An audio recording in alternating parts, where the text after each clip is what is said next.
안녕하세요, 여러분. 반재경입니다. 제가 방언에 대해서 설명을 하고 있는데요. 방언에 대해서 설명을 하게 된 계기는 이유가 없이, 특정한 이유 없이 마음이 어려울 때가 있는데, 그때는 나 개인의 문제라기보다 아니면은 내 주변의 어떤 물리적인 환경의 문제라기보다는 원수 마귀의 공격 때문에 우리가 마음이 굉장히 어려울 수 있다. 그런 경우도 있다. 이렇게 말씀을 드리면서 그런 영적인 공격이었을 때에는 어떤 물리적인 이유나 원인이 없기 때문에 그것에 대한 해결도 영적으로 해야 된다라고 말씀을 드리면서 그렇게 하기 위해서 방언이 굉장히 큰 도구가 된다. 원수 마귀와 싸우는 큰 도구가 된다. 이렇게 말씀을 드렸었습니다. 그렇게 방언에 대해서 말씀을 드리다 보니까 방언에 대해서 조금 설명을 드려야 하겠다라는 생각이 들었어요. 지금 그레이스레이스 구독자 여러분들께서 아마 비슷한 생각을 가지신 분들이겠지만 그래도 여러 교단에 속해 계실 것 같고 신앙적인 배경도 다를 수 있고 성경에 대한 이해도 다를 수 있기 때문에 제가 방언을 언급을 했기 때문에 그 방언에 대해서 성경은 뭐라고 말하는지 설명을 드리고 있습니다. 자, 그런데 제가 지난 시간에 방언에는 여러 가지 종류가 있다고 말씀을 드렸는데요. 방언의 여러 가지 종류를 말씀드린 이유는 어떤 분들이 방언은 모두가 다 받는 것이 아니라 몇몇 사람들에게만 주어지는 은사이기 때문에 나는 방언을 안 받았지만 만족한다.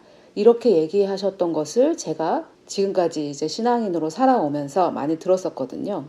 심지어 목사님들 중에서도 나는 방언을 못하지만 괜찮다. 꼭 해야 되는 건 아니다. 이렇게 말씀하셨던 분들도 계셨고 또 방언을 마귀 방언이라고 이렇게 말씀하셨던 분들도 계셨어요. 그러면 듣는 성도들의 입장에서는 얼마나 헷갈릴까 이런 생각을 하게 되었고 그러면 우리가 성경을 읽어서 방언에 대해서 깨달을 수 있어야 하지 않나 라는 생각을 하게 되었습니다. 하나님께서 우리에게 어떤 것에 대해서 책임을 물으실 때 우리가 깨달을 수 없는 것에 대해서 책임을 묻는 분이 아니라고 저는 생각을 하고 있어요. 제가 이렇게 구절을 보여드리면 여러분들께서 어머나 저런 구절이 있었네? 나는 읽었는데 왜 모를까? 이러한 생각을 하셨다면 그냥 읽어서 그런 겁니다. 공부를 하셔야 되는데 그냥 읽어서 그래요. 공부란 필기를 해라 뭐 이런 뜻은 아니고요. 이해를 하려고 하는 마음으로 읽는 거죠. 이해를 하려고 하는 마음.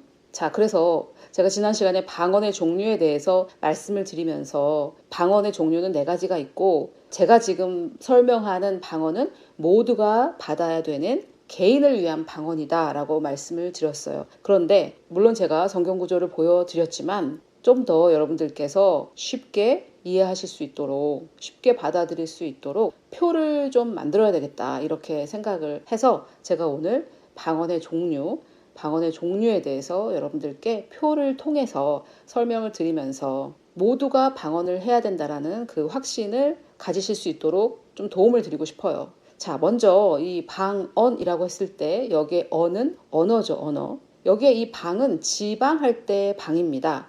우리 몸에 있는 지방 말고요. 부산, 대구 뭐 이런 지방이요. 그래서 한자로 이 방언을 보면 표준어와는 다른 어떤 지역이나 지방에서만 쓰이는 특유한 언어라는 뜻입니다. 그래서 성령이 임하시고 그들이 방언을 했을 때 그 방언이란 그들이 원래 사용했던 그 모국어가 아닌 다른 지방의 말이다라는 그런 뜻이었어요. 자, 그런데 방언이 내가 모국어로 쓰는 말이 아닌 다른 언어다라는 뜻이긴 하지만 지금 우리가 교회에서 방언이라고 했을 때에는 그 다른 지방의 언어라기보다는 성령께서 우리에게 주신 은사로서의 방언을 말을 하는 거죠. 자, 그래서 용어 정리 먼저 좀 했고요. 제가 지난번에 방언의 종류에 대해서 설명을 하면서 바울 사도에 대해서 약간 의구심을 갖게 되었어요. 그거는 다른 게 아니라 바울은 정말 갈라디아서나 로마서 같은 것을 보면 율법과 은혜를 굉장히 분명하게 구분하여서 누구나 다 이해할 수 있도록 논리적으로 설명을 하고 있는 굉장히 논리적이고 설명을 굉장히 잘하는 사람인데 방언의 종류를 왜 이렇게 구분해서 설명하지 않고 헷갈리게 써놨을까 이런 생각을 제가 하면서 또 한편 아닌데 바울은 그럴 사람이 아닌데 분명히 우리가 그 차이점을 알 수 있도록 설명을 했을 텐데 이렇게 제가 생각을 하게 됐어요. 그래서 바울이 이 각각의 방언을 뭐라고 불렀는지 제가 다시 한번 찾아보게 되었습니다. 그랬더니 정말 저의 기대에 어긋나지 않게 사도 바울은 이 각각의 방언을 다르게 부르고 있었습니다. 바울은 정말 믿을 만한 스승입니다. 우리가 믿어도 되는 스승, 뭐 당연하겠지만 아무튼 또다시 발견한 바울의 이 놀라운 정확성, 이것을 한번 다시 보도록 할게요. 오순절날 성령이 임하셨을 때 사람들이 방언으로 말하기 시작했죠. 그 당시 오순절이라는 명절을 지키기 위해 여기저기 흩어져 있었던, 포로 생활을 한다고 끌려가서 여기저기 흩어져 있었던 이 유대인들이 오순절이라는 명절을 지키기 위해 예루살렘에 모여 있던 차였습니다. 그래서 바로 그 시간에 예수님께서 복음을 전하시기 위해 이 제자들에게 예루살렘에서 기다리고 있으라고 말씀을 하신 거예요. 그래서 여기서 우리가 또 한 가지 배울 게 있다면, 하나님께서 왜 이렇게 더디 일하실까? 오랫동안 기다렸는데 벌써 역사하셨어도 역사를 하셨어야 됐는데 라고 생각이 되는 것들이 많이 있잖아요, 우리 삶에. 그것은 하나님께서 늦으시는 게 아니라, 더디 일하시는 것이 아니라 가장 빠르게 효과적으로 일하시기 때문입니다. 이때 오순절에 성령이 임하셔서 이 성령을 받은 사람들이 여러 지역에서 온 이 유대인들에게 그들의 언어로 말을 했기 때문에 이 복음이 급속도로 그 지방에서도 전해지게 되었어요. 그런데 만약에 그렇게 하지 않고 이 유대인들이 각 지방에서 오기 전에 방언을 주었다면은, 너무 이르게 방언을 받아서 아직 이 오순절을 지키기 위해 각 지방에서 이 사람들이 모이기 전이라면은 약속을 빨리 성취하긴 했지만 그것의 목적은 이루지 못한 거예요. 그래서 우리 개인도 하나님께서 약속하신 그 약속이 더디 이루어진다라고 생각이 될 때가 있는데, 하나님께서 더디 일하시는 것이 아니라 하나님은 가장 정확한 때에, 가장 효과적으로 일하실 수 있는 때에 반드시 역사하십니다. 아멘. 자, 그래서 그런 일이 여기 일어났는데요. 우리가 뭐 너무 잘 아는 사도행전 1장 8절을 보면 이미 거듭난 제자들에게 예수님께서 이렇게 말씀을 하시는 거예요. 오직 성령이 너희에게 임하시면 너희가 권능을 받고 예루살렘과 온 유대와 사마리아와 땅끝까지 이르러 내 증인이 되리라고 말씀을 하십니다. 즉 예수님의 증인이 되는데, 성령이 임하시면 이렇게 된다. 그런데 그것이 예루살렘뿐만이 아니라, 이들이 머물러 있었던 예루살렘뿐만이 아니라 유대와 사마리아와 땅끝까지에 이르러서 내 증인이 되리라 하셨어요. 그런데 이 당시에 성령을 받은 이 사람들이 땅끝까지 갔나? 가지 않았거든요. 땅끝까지 가지 않고 그곳에 있던 사람들이 사실은 예루살렘에 다 와 있었습니다. 오순절을 지키기 위해서. 자, 그래서 오순절 날이 이미 이름에 그들이 다 한 곳에 모여 있습니다. 그랬더니 갑자기 하늘로부터 급하고 강한 바람 같은 소리가 있어서 그들이 앉은 온 집에 가득하게 됩니다. 그리고 마치 불의 혀처럼, 모닥불 같은 거 한번 생각해 보시죠. 그러면 끝에 갈라지는 것을 불의 혀라고 표현을 하고 있어요. 그런 것들이 각 사람에게 하나씩 임하였다고 합니다. 성령께서 불로 임하시는 거죠. 그들이 다 성령 충만함을 받고 성령이 말하게 하심을 따라 다른 언어, 여기에서 이 언어는 방언할 때 그 언이에요. 그래서 다른 언어라고 이렇게 되어 있지만 영어로는 other tongues라고 되어 있어요. other tongues. 기억하고 계십시오. 이 tongue이라는 말이 혀라는 뜻인데, 우리가 모국어라고 할 때 영어로는 mother tongue이에요. 모, 어머니, 국, 나라, 어머니의 나라의 언어잖아요. 그래서 우리가 내 나라를 모국이라고 하잖아요. 그래서 모국어가 영어로는 mother tongue입니다. 그래서 tongue 하면은 그냥 언어 할 때 언어를 생각하시면 되는데, 다른 지역의 언어이니까 방언이 되는 거죠. 그런데 우리가 보통 방언하는 거는 그냥 tongue입니다. tongue. 그걸 좀 기억해 보세요.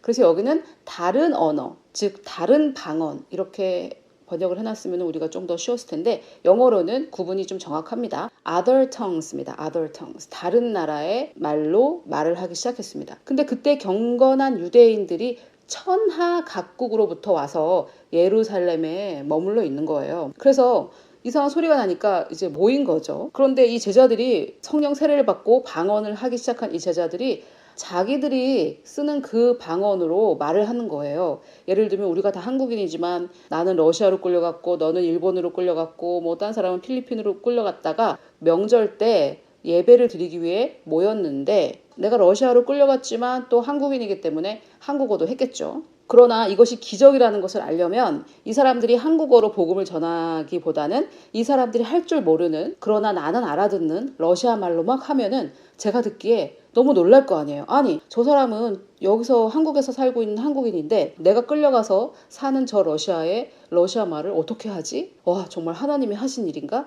이렇게 될 거 아닙니까? 그래서 하나님께서 인류에게 주신 첫 번째 방언은 무엇이었냐면, 그 당시 이 유대인들이 끌려갔던, 포로로 끌려갔던 그 지역의 언어로 이 사람들이 말을 할 수 있게 한 겁니다. 근데 그 내용은 복음의 내용이었어요. 복음의 내용. 그래서 이 사람들이 이렇게 말해요. 다 놀라 신기하게 여겨 이르되, 보라, 이 말하는 사람들이 다 갈릴리 사람이 아니냐. 그런데 우리가 우리 각 사람이 난 곳의 방언으로 듣게 되는 것이 어찌미냐. 그래서 이제 유대인들인데 오순절을 맞아 예루살렘에 예배를 드리러 왔는데, 자기들은 포로로 끌려가서 오래전에 다른 지방에서 살다가 거기서 났으니까, 그러니까 우리로 치면 교포죠, 교포. 이제 미국 교포가 왔는데 한국에서 평생 살던 사람이 갑자기 영어를 유창하게 하면서 복음을 전한 거죠. 그러니까 이 미국 교포가, 아니, 어떻게 저 사람은 완전 한국 사람이고 영어도 못하는 한국 사람인데 어떻게 영어를 저렇게 유창하게 하지? 이런 상황입니다. 그러면서 자기들이 어디서 왔는지 이렇게 쭉 얘기를 해요. 여러 지방을 얘기를 합니다. 그러면서 우리가 다 우리의 각 언어로 하나님의 큰 일을 말함을 듣는도다, 이렇게 하면서 다 놀라서 당황을 합니다. 그래서 하나님께서 이들에게 복음을 전달하시면서 어떤 이적을 보여주시면서 이 복음이 정말 하나님께서 하시는 일이라는 그 확신을 주시기 위해 이 예루살렘의 마가의 다락방에 모여 있었던 120명의 성도들에게 성령 세례와 함께 방언을 주셨는데, 그때 이들이 받았던 방언은 영어로는 other tongues고요. other tongues, 우리나라 말로는 다른 언어, 다른 방언. 그래서 이들이 했던 방언은 그 당시 이 유대인들이 살았던 그 지방의 언어였겠죠. 그 당시에 쓰인 그 언어입니다. 자, 듣는 사람은 누구였습니까? 언어라는 거는 말하는 사람과 듣는 사람이 있잖아요. 그러니까 우리가 방언을 이해할 때 말하는 사람과 듣는 사람, 이렇게 두 가지를 생각해 보시면 될 것 같아요. 자, 그래서 이 other tongues, 다른 언어로 말한 이 120명의 성도들은 우리가 알고 있는 지식을 따라 생각해 볼 때 영혼몸 중에 그들의 영으로 말한 것이 맞지만, 말을 한 사람은 이 사람들이고, 그리고 말을 들은 사람은 각각의 지역에서 온 유대인들입니다. 그래서 이 방언은 사람에게 말한 거죠. 우리가 고린도전서 14장에서 봤던 사람에게 하지 않고 하나님에게 하는 방언, 그것이 아니라는 뜻입니다. 이해가 되시죠? 듣는 사람이 사람이었다는 거예요. 유대인들. 고린도전서 14장에 나온 개인을 위해 하는 방언은 듣는 쪽이 하나님이십니다. 사람이 아니고요. 그런데 이 방언은 듣는 사람들이 누구냐면 예수님에 대해서 모르는, 복음을 모르는 그런 사람들입니다. 자, 이런 방언이 지금도 있느냐? 물론 이것에 대해서는 성경에 기록이 없으니까요. 지금 뭐 2019년의 일을 성경에 기록하고 있지 않으니까 모르는데, 이렇게 제가 들은 적은 있어요. 어떤 사람이 어디 가서 갑자기 설교를 하게 됐는데 그 지역의 언어를 모르는데 그냥 용기를 내서 입을 열어서 방언하듯이 했더니 그 지역의 언어가 나와서 2시간 동안 쉴 수 없이 나왔더라. 알고 보니까 듣는 사람들의 말에 의하면 뭐 완벽한 복음이 정리가 되었다더라. 뭐 이런 것들을 제가 간증으로 들은 적은 있는데 제가 직접 그것을 보거나 이런 적은 아직도 없어요. 그러나 성경에 분명히 이렇게 나와 있습니다. 하나님께서 역사하셔서 첫 번째로 했던 방언은 other tongues, 다른 언어라고 번역된 이 방언이고, 하는 사람은 이 방언을 하는 이 제자들이었고, 듣는 사람은 복음을 모르는 유대인들이었습니다. 내용은 복음이었죠.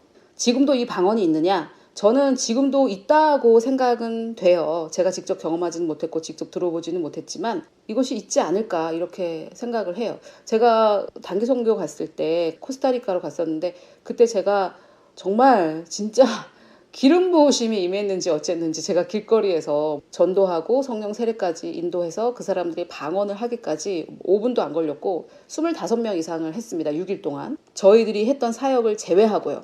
제외하고 짬짬이 뭐 화장실 갈 때, 뭐 쉬는 시간에 일정 다 끝나고 이랬을 때요. 근데 진짜 하나님의 은혜가 임해서 사람들이 저에게 막 달려왔었어요. 그래서 저는 이 사람들이 동양인을 본 적이 없나 이렇게 생각했는데 알고 보니까 코스타리카에는 중국인들이 엄청 많다고 하더라고요. 하나님이 하신 일이죠. 하나님이 하신 일인데 제가 뭐 어쩌고 저쩌고 하고 이렇게 방언을 했더니 어떤 사람이 그게 자기네 나라 말이라고, 근데 그 사람이 코스타리카 사람인지는 잘 모르겠어요. 그렇게 얘기한 적은 있어요. 근데 그걸 제가 뭐 확인할 길이 없고 뭐 그렇긴 한데, 아무튼 저는 개인적으로 이 방언도 지금 존재한다고 생각을 하고 있습니다. 제가 뭐 어디 말이 안 통하는데 떨어져가지고 갑자기 말도 안 통하는데 복음을 전하고 싶은데 하나님께서 그렇게 역사하실 수 있지 않으시겠어요? 자, 그래서 인류가 첫 번째로 했던 방언은 바로 other tongues, 다른 언어. 하는 사람들은 성령 세례를 받은 사람들이었고, 듣는 사람들은 다른 지역에서 온 유태인들이었고 사람이었고, 그리고 사용한 언어는 듣는 사람의 언어, 그리고 내용은 복음이었죠. 자, 두 번째 방언은 지난번에 설명드렸던 고린도전서 12장의 방언으로서, 이것은 제가 다음에 한 번 더 이 은사를 또 표로 한번 정리해 볼게요. 지난번에 말씀 구절을 보여드리면서 설명을 드렸지만 표를 보여드리는 게 이해가 좀 더 빠르실 것 같아요. 그래서 고린도전서 12장에는 크게는 은사라고 할 수 있는데, 로마서 12장에는 은사, 고린도전서 12장에는 성령의 나타나심, 그리고 에베소서에는 직분, 이렇게 세 가지가 있다고 했죠. 그래서 은사긴 은사인데 은사를 세 가지로 나눴을 때 은사, 성령의 나타나심, 직분, 이렇게 구분할 수 있다고 말씀을 드렸고요. 보통 우리가 생각할 때 은사는 이 성령의 나타나심입니다. 자, 여기에서 두 번째로 등장하는 방언은 무슨 방언이냐? 와, 바울이 정말 분명한 사람입니다. 여기 보니까 각종 방언 이렇게 나와 있죠. 각종 방언. 영어 성경에도 여러 다양한 종류의 방언 이렇게 말을 하고 있어요. 각종 방언 말함을. 그래서 여기에 이 은사로서, 즉 성령의 나타나심으로써 각종 방언을 말하는 것은 제가 지난 시간에 설명을 드렸듯이 예배 중에 또는 성령이 임재했을 때 한 사람이 혼자서 방언을 막 말합니다. 그러면 옆에서 그 방언들을 통역하는 사람이 또 따로 있어요. 여기서 통역은 말 그대로 통역입니다. 이 사람이 그 방언을 말하면 들은 사람이 이 모국어로, 우리의 모국어로 말을 해주는 거예요. 자, 그러면은 말하는 이 사람은 누구에게 말을 했습니까? 거기 모인 사람들에게 말을 했겠죠. 또는 알아들을 수 있는 그 통역하는 그 사람에게 말을 했겠죠. 그래서 하나님께 하는 것이 아니라 이 방언, 각종 방언은 우리가 하나님께 하는 것이 아니라 하나님께서 우리에게 말씀하시는 거겠죠. 그래서 그것을 이 통역하는 사람만 알아들을 수 있고요. 이 통역하는 사람이 통역을 해주면 우리가 이렇게 듣는 거죠. 자, 그래서 이 두 번째 방언은 이런 건데요. 방언을 하는 사람이 있고 통역하는 사람이 있을 때만 역사를 하겠죠. 통역하는 사람이 없으면은 이거는 소용이 없는 거죠. 이해가 되시죠? 그래서 방언의 첫 번째는 other tongues, 다른 언어라고 했고요. 두 번째는 각종 방언, 각종 방언. 이것은 한 사람을 통해서 하나님께서 하시는 말씀을 한 사람을 통해서 방언으로 말을 하고 그때는 통역을 필요로 한다. 자, 그 다음에 세 번째 방언은 제가 지난번에 많이 강조를 했던 방언이죠. 첫 번째 방언은 other tongues, 다른 언어라고 했고, 두 번째 방언은 각종 방언이라고 했죠. 세 번째는 그냥 방언이에요. 영어로도 그냥 tongue입니다. tongue, speak tongue. 우리나라 말로는 그냥 방언이죠. 그냥 방언. 첫 번째는 다른 방언, 두 번째는 각종 방언, 세 번째는 그냥 방언. 정말 바울 너무나 대단하지 않습니까? 이렇게까지 구분해 놓은 것을 제가 캐치를 못해서, 아니 왜 바울이, 내가 아는 바울은 그런 바울이 아닌데 왜 그랬을까 이렇게 생각했는데, 너무나 분명하게 다른 방언, 각종 방언, 그 다음에 세 번째는 그냥 방언입니다. 이것은 지난 시간에 제가 자세하게 말씀드렸죠. 내가 하는데 내 영이 하는 겁니다. 영혼 몸 중에 내 영이 해요. 내 혼은 못 알아듣고 내 몸도 못 알아들어요. 이것을 하는 목적은 나를 세우는 거예요. 두 번째, 아까 각종 방언은 교회를 세우는 거죠. 그 방언을 하는 사람이 자기를 위해 하는 게 아닙니다. 은사는 남을 세우는 겁니다. 교회를. 그런데 이 방언은 크게 보면 은사지만 교회를 섬기는 은사라기보다 나를 섬기는 은사입니다. 그래서 정확한 그 은사의 뜻은 교회를 세우는 거기 때문에 여기는 이제 방언의 은사라고 하지 않고 이것은 그냥 방언이라고 하는 거예요. 선물이라는 의미로 볼 때는 은사가 맞아요. 그런데 은사의 작은 뜻, 즉 교회를 위해 다른 사람을 세우는 것이라는 그 은사의 작은 뜻이었을 때에는 이 세 번째 방언은 그 은사는 아니고 나를 세우는 겁니다. 나를 세우는 것이고 누가 하는 겁니까? 내 영이. 누구에게 하는 겁니까? 하나님께. 알아듣는 사람이 있습니까? 없지요. 자, 첫 번째 방언은 알아듣는 사람이 있습니까? 있어야죠. 그죠? 그 지역에서 왔던 그 유대인들이 알아들었죠. 두 번째 방언은 알아듣는 사람이 있었습니까? 있어야죠. 그 통역하는 사람이 알아들었죠. 세 번째 방언, 지금 그냥 이 방언은 알아듣는 사람이 있습니까? 없습니다. 없습니다. 그리고 이 방언은 누가 해야 됩니까? 다 해야 된답니다. 다. 바울이 이렇게 말해요. 너희가 다 방언을 하길 원한다. 다. 그래서 이거는 몇몇 사람들에게만 주어진 그 12장의 각종 방언은 아니라는 거예요. 이해가 되시죠? 그래서 사실 어떤 사람만 하는 게 각종 방언인데 14장에는 왜 또 다 하라고 하지? 참 이상하네. 우리가 이렇게 생각할 수 있는데 서로 다른 방언이다. 자, 그리고 내가 하는 방언을 내가 알아듣는 것도 있거든요.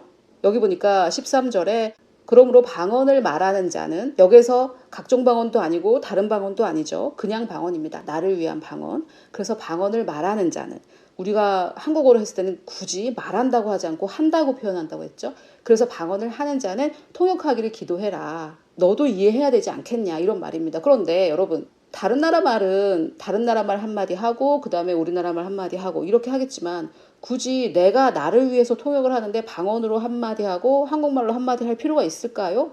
그냥 머릿속에서 이해가 되면 안 됩니까? 이게 통역이 사실은 그냥 이해가 되는 겁니다. 우리 머릿속에서. 이해가 되는 거예요. 제가 영어를 하기 때문에 저는 영어를 읽을 때 영어를 읽고 한국말로 한마디 읽고 저는 그렇게 안 하잖아요. 영어를 읽으면 바로 머릿속에서 한국어로 이해가 됩니다. 그런 것처럼 나를 위한 통역은 방언 한마디 하고 한국말 한마디 하고 굳이 이렇게 할 필요는 없어요. 그러면은 나를 위한 통역은 방언으로 한마디 하고 한국말로 한마디 하는 것은 그러면은 그건 아니냐? 그거에 대해서 저는 뭐라고 말을 할 수가 없고 저도 모릅니다. 그렇게 하는 것도 있을 수 있다고 생각해요. 그런데 내 머릿속에서 일어나면 되는데 굳이 방언으로 한마디 하고 한국말로 한마디 하고 그럴 필요가 있을까? 제가 영어를 하는 입장에서는 그럴 필요가 없다. 저는 그렇게 생각을 합니다. 그냥 제가 머릿속에서 이해할 수 있도록 하나님, 제가 마음을 다해 기도합니다. 저의 언더스탠딩, 저의 명철로 기도합니다. 하나님 깨닫게 해주세요 하면 내가 방언하는 게 무엇인지 깨달아지게 되는 거죠. 왜냐면은 그것은 이제 비밀이었지만 내가 그것에 대해서 알기를 원하고 하니까.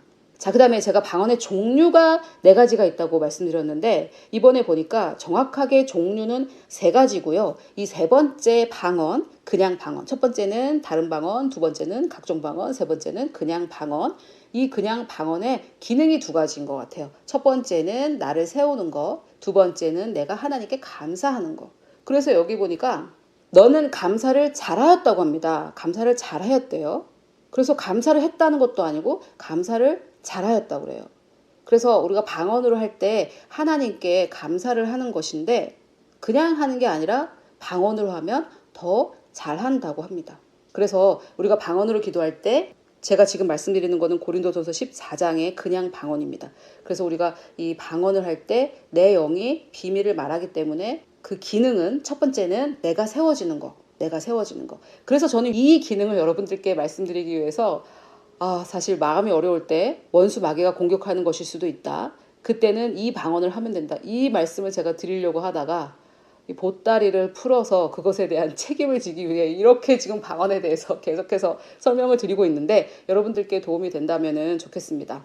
그래서 우리가 영적인 공격이 있을 때 방언을 하면 좋습니다 라고 할 때는 이 3번째 방언, 고린도전서 14장에 나온 3번째 방언의 기능 중에 첫 번째 기능, 나를 세우는 거. 그런데 나를 세우기만 하느냐? 너무 이기적일 수 있잖아요. 근데 그게 아니라 내가 방언으로 기도할 때 하나님을 찬양하는 것이고 또 한국말로 하는 것보다 더 잘한다는 거예요. 그러니까 사실 하나님께서 우리를 지으신 이유는 찬양받기 위해서 지으셨거든요. 그런데 내가 지어진 목적을 가장 잘할 수 있는 게 방언이에요. 그러니까 뭐 얼마나 좋겠어요. 이 방언을 할 수 있다면.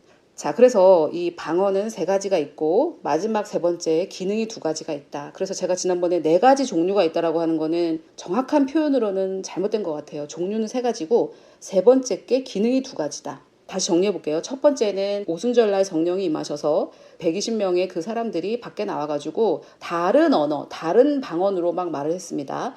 other tongues라고 번역이 되어 있고 다른 말을 막 했는데 그것을 들은 사람들은 사람들이고 여러 지방에서 온 유대인들, 여러 지방에서 온 유대인들이 그 사람들이 온 그 지방의 언어로 복음을 들었어요. 그래서 목적은 복음을 전하는 거였고 하는 사람은 성령 세례를 받은 이 사람들이었고 들은 사람들도 사람들이었죠.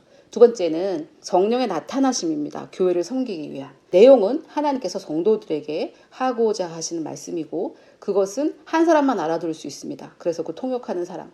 한 사람만 알아들을 수 있고 통역하는 사람이 두세 사람이면 다 알아들을 수 있겠죠. 이렇게 한국말로 들리는 게 아니라 전반적으로 어떤 말씀이시다 이렇게 깨달아서 그것을 한국말로 풀어내는 거기 때문에 표현을 조금 다를 수 있어요. 그래서 그것은 알아듣는 사람이 있어야 되겠죠. 알아듣는 사람이 있어야 되고 하나님이 우리 쪽에다가 하시는 말씀이고 그 은사는 모두가 받는 것은 아니다. 첫 번째 방언도 마찬가지겠죠. 그래서 굉장히 이 세 번째 방언이 독특한 거죠. 이것은 사람에게 하는 게 아니에요. 첫 번째 방언도 사람에게, 두 번째 방언도 사람에게 하는 거예요. 그런데 첫 번째는 사람이 하는 거고 두 번째는 하나님이 하시는 거죠. 첫 번째는 그 사람이 복음을 전하는 거고 두 번째는 하나님께서 우리에게 말씀하시는 것을 그 방언하는 사람이 하는 거죠. 근데 세 번째는 우리가 하나님께 하는 것이기 때문에 굉장히 독특하죠. 그래서 하나는 내 영이 나를 세우는 거고 두 번째는 하나님께 찬양하는 것입니다. 그러니까 알아듣는 사람이 없겠죠. 그래서 이 세 번째 방언이 나머지 두 개의 방언과 다른 점이 많기 때문에 바울이 이렇게 자세하게 설명을 하고 있는 거예요. 바울 정말 제가 알던 바울이 맞는 것 같아요. 정말 대단합니다. 우리가 조금만 주의를 기울이고 읽으면은 한국말만 알면 번역이 완벽하든 아니든 다 이해할 수 있도록 바울이 다 이렇게 정리를 해 놓았습니다.